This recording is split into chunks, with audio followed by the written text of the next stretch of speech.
बिहार में सरकार का इकबाल समाप्त हो गया।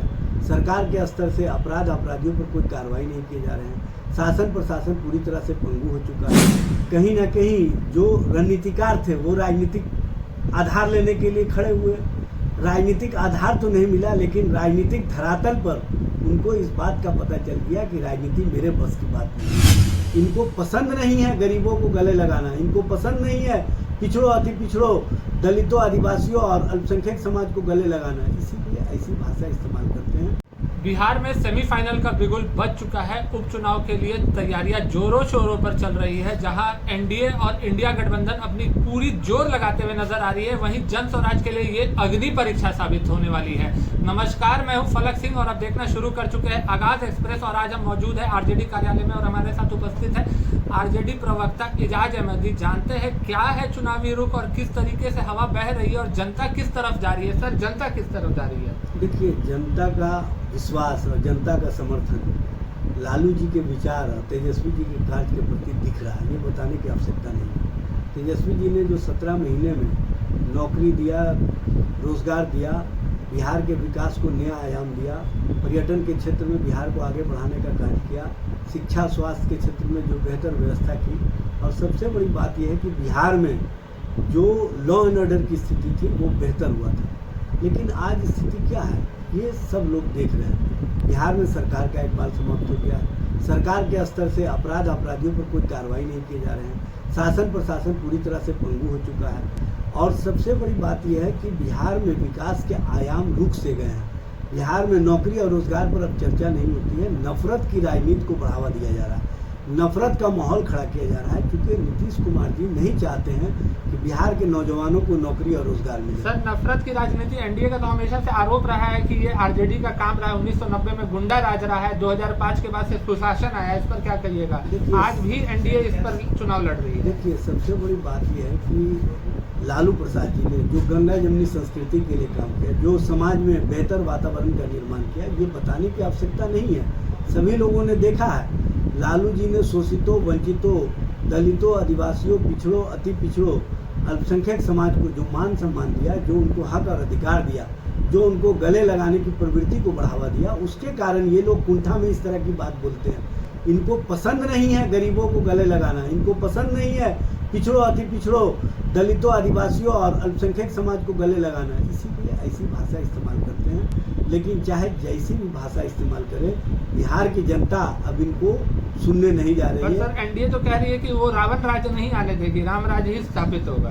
कौन सा राज है ये तो बिहार की जनता भी देख रही है, बिहार के लोग भी देख रहे हैं। जहाँ हर दिन महिलाओं के साथ बलात्कार की घटनाएं हो रही, छोटी बच्चियों के साथ जिस तरह से यौनाचार की घटनाएं हो रही, अत्याचार की घटनाएं हो रही, बताने की आवश्यकता है क्या?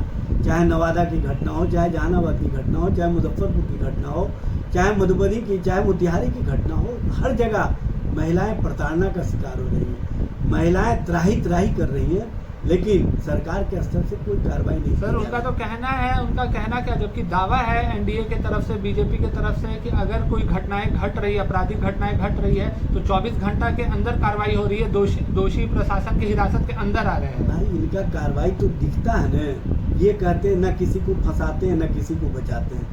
ये फंसाते भी हैं और जब इनके साथ चले आते हैं तो बचाते भी हैं। यही इनकी नीति है।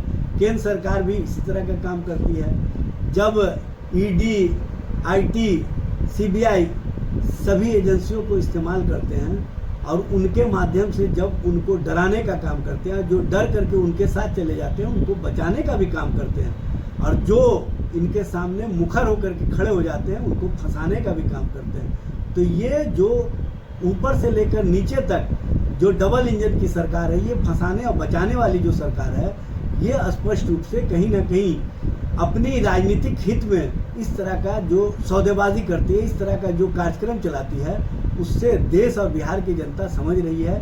इसलिए चारों सीटों पर इंडिया गठबंधन, महागठबंधन जीतने जा रहा है, तेजस्वी जी के नेतृत्व पर विश्वास करके और लालू प्रसाद जी का जो विचार है उसके साथ खड़े होकर के।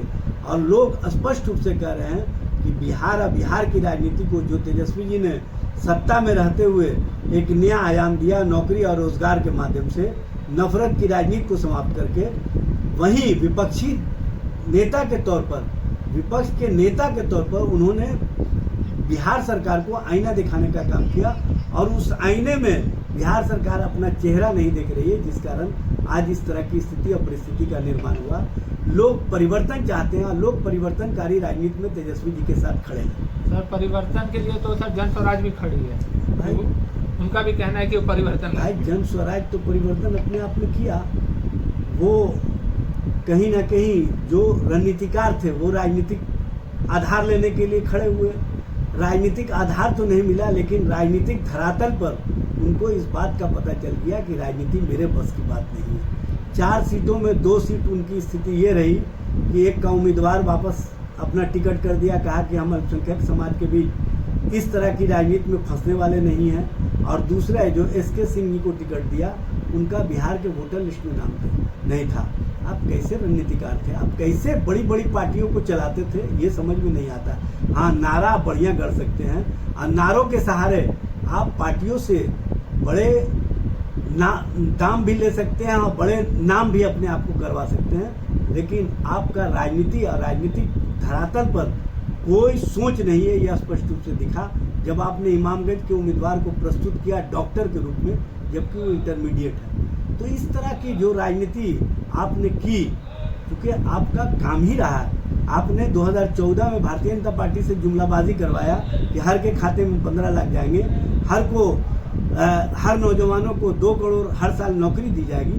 तो इस तरह का जुमलाबाजी कराने वाले, इस तरह के जुमलाबाजी में महारत हासिल करने वाले राजनीति की पीठ पर अपने ही हाथों से अपने पिट गए। सर एक आखिरी सवाल, जिस तरीके से लोकसभा चुनाव के दौरान में नेता प्रतिपक्ष तेजस्वी यादव जी की दनादन रैलियां देखने मिली थी, रिकॉर्ड टाइम किया था उन्होंने, क्या झारखंड चुनाव में सर वही जोश देखने मिलेगा आरजेडी पार्टी की तरफ से? देखिए, झारखंड चुनाव में आप देख रहे हैं कि वहाँ पर इंडिया गठबंधन पूरी तरह से मजबूत है, और हम हेमंत सोरेन जी के नेतृत्व में झारखंड में सरकार बनाने जा रहे हैं। हम महाराष्ट्र में सरकार बनाने जा रहे हैं, वहाँ पर महाअघाड़ी का सरकार पे सर लगातार देखिए चिराग पासवान और उनके जीजा जो सांसद है वो लगातार रैलियां कर रहे हैं, क्या लगता है चाहे जितना भी कोशिश कर ले, चाहे जितना भी प्रयास कर ले, इन लोगों का अपना राजनीति और राजनीतिक सोच नहीं है।